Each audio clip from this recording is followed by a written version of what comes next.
Hindi, pero ang importante dito, mga kaibigan, ang moral lesson. Okay? Hindi tayo nagpunta rito para magkita-kita. That's it? No. Kailangan, pag umuwi tayo, meron tayong daladalang moral lesson. Ano ang moral lesson dito?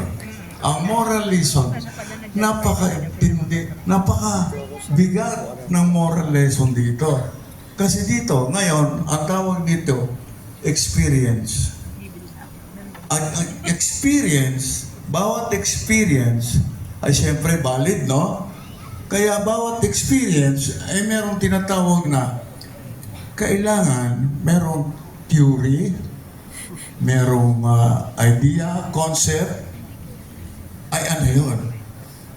Lahat yun, experience na kinakailangan bantayan, suriin, at pag-aralan ng husto kasi ang experience ninyo ngayon, yan po ay nanggagaling sa Yetzer Hara sa Hebrew.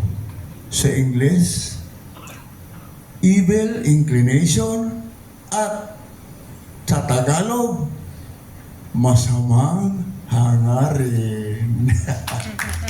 Thank you po. Maraming salamat.